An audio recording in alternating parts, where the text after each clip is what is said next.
안녕하세요. 이유부화면외과 김종윤 원장입니다. 네, 오늘은 그 돌출입에 대한 질문들 중에서 가장 많은 질문 3가지를 추려서 정리해 봤습니다.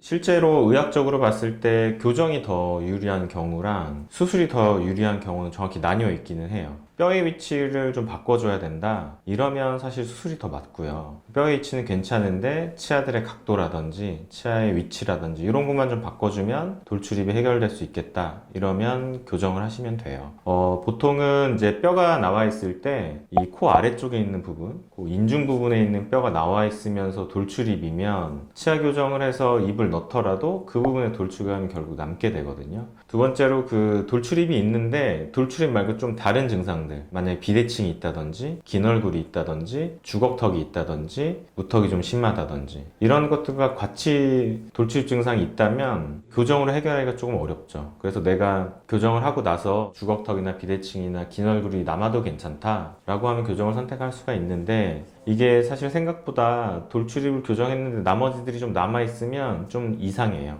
돌출입은 없어졌는데 나머지들이 눈에 띄면서 생각지 못하게 결과에 만족을 못하게 되거든요. 그래서 이런 것들을 이제 미리 좀 고민한 다음에 수술이냐 교정이냐 결정하면 좋을 것 같습니다.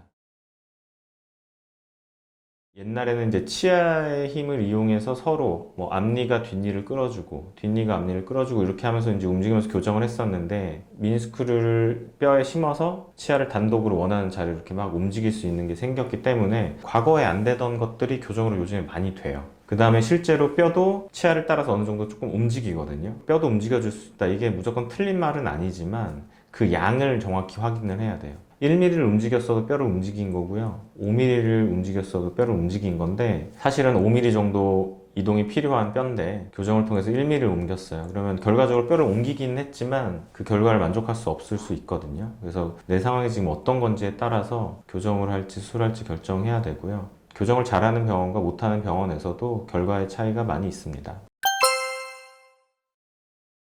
이제 돌출입을 해결하는 수술이 양악수술과 돌출입 수술 2가지가 있다, 이렇게 생각해야 돼요. 양악수술 같은 경우는 예전에 발치 교정을 해서 작은 어금니를 다 뺐어도 돌출입을 교정할 수가 있어요. 그런데 ASO라고 하는 이 돌출입 수술은 발치를 해야지만 할 수 있는 수술이거든요. 근데 이제 예전에 발치 교정을 했다면 일단 이를 다 발치를 뺀 거기 때문에 또 빼면서 이 수술을 할 수는 없거든요. 2가지 중에 어떤 수술을 하는지에 따라서 할 수도 있고 없을 수도 있고, 이렇게 생각하면 될 것 같아요.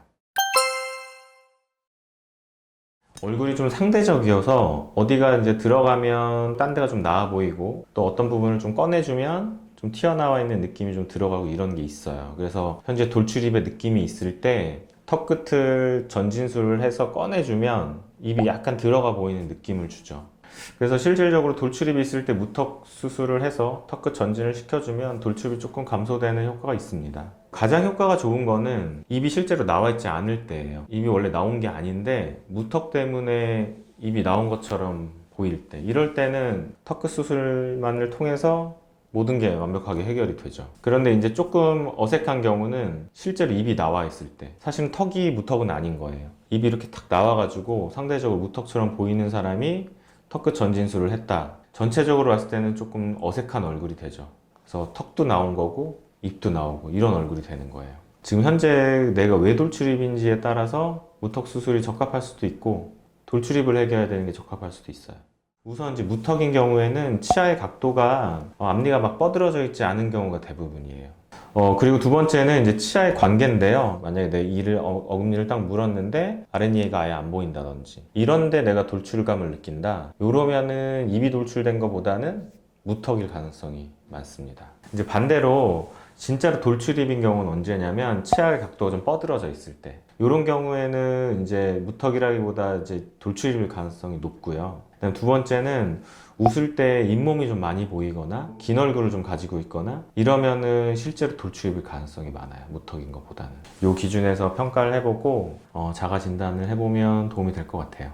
영상을 보면서 내가 어떤 형태의 돌출입인지 자가 진단도 해보실 수 있을 것 같고요. 또 해보다 이제 궁금한 부분이 있다면 병원에 오셔서 더 정확한 진단 받아보셨으면 좋겠습니다. 네, 감사합니다.